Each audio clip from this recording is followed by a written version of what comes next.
oleh etiorok sungsanga norhial tumte anlo omta kan emelete inon tan peirum ruma in kom na hon chatak kan nei hilom katia kan soidang afu chia lo wang te ponianga in thil ni dan dik tak riat chen lo wang te po ani thein karinga chuan chuan a chin chok deuh le ka han soi kan wa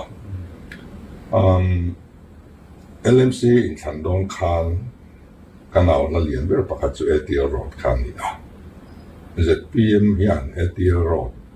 thataka enkol khakanin tiama chu pathian le lung lei chimlam longzong mi puite ma a kan thu tiam ani a tin LMC ate si zong min han pe a kan lo me ema chin na nuwa local council in Sanna te po result tak pek kan ni sawzela chimlam mi puitan hian kan sarkar hian bat anei lian ma hei kan hai olowa ke pon ka soi fo thina ti lo tin po kan tumani tin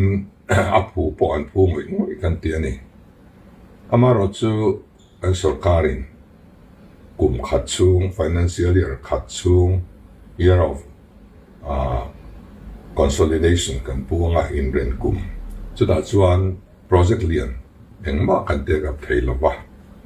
ti chuan kan year of consolidation chu alo top ta atom nu a hian thakhat po alapum lu man lo ani chuwang chuan year of consolidation atop nu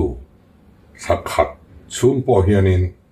ma kan langa la kan ngai poimua kan da solai Mausen le pupui in karatan son vai bel se somli panga chuang kanda to na thotan mai tur ani to a ani na taka chuan a kem zat te han ngai to chuan vai bel se somli panga chu atam lamma ma ani a amaro chu thata ka siam kan do wang le solai so chekum lun so tam wangin kan sarkar nan wai chuan that de ti kan do wangin poisa po kanda tamba tin puk pui tanga khochung it kar so ti kan tum le boka tin mausen atanga south kang mun in kar ai thui zoki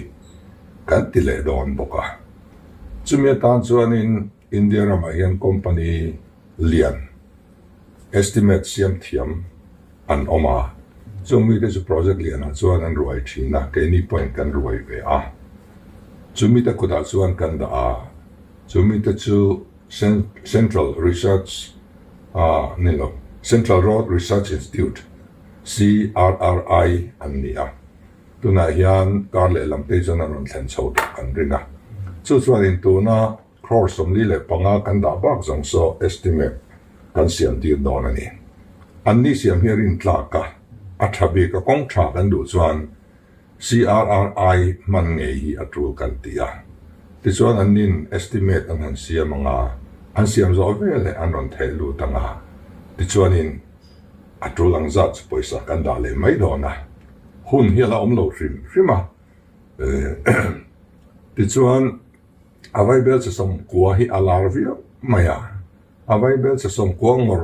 a yang ngai to na sen to rani lo ba so lai kong toy zo ka po avai bel se som di panga kan sen to chuan ai thui zo estimate an ron thelua hi chuan in avai chuan vai bel se zahi a chuan ngei arin oma chuwang chuan vai bel se som kwa ngor ka ani to rani lo ba ai point atam thea atam porin omsa a so lai kong siam than na tura sungai ang kha ida tiang kan tia chu milong ha ve lek angaya estimate de om hot lo chuanin administrative approval ti te expenditure sanction te kha pek mai thei ani lo wangin kha han ti phot angaya rei ani karing to lo ba tiang chuania chuwang chuanin vai bel se som kwa hian kan ngai to nei ngat lobilangin aya tampo mu thei kan ni atulang za da kan huama tin zaina hian hei ka soi tharani lowa amma po kan ka soi sin to ni hemi hi chu estimate an siam nga an siam be le chief minister in sum kan lo peng chu ati Invatidonia katia kan ho tu te local po ka chang me mani chu bang chuan in halai kha khia thiam lo wa tur au min ka hre lo wa ten tu na ya hian atira khan vai bel che sa chuang po lo sang so ni langin tho le kharan mang seng don chuang lo wa na tho hun chung kha ngai be a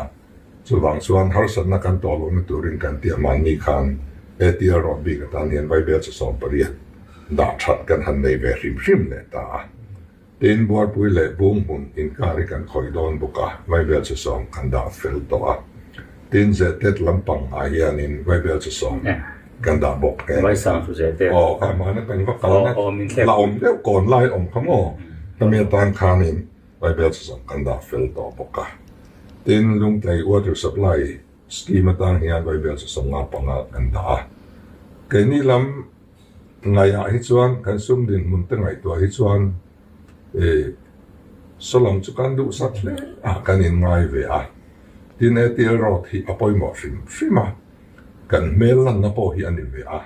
chu bang chuan in nor po hi kan ngai than pa lo wa kan ri ruam sa kan ti mek le kan ti chho zel tur lai ani a chu lai chu riat thiam lo tur vak au min ka hre lo wa tianga sarkar kan in hon em lai le ma kan lang mo lai ya kan ngai thiam lo thal don ani hi chuan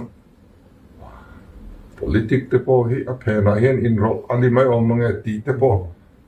ngai to rum rum ol khopin ka ria chung la ka chuan kan NGO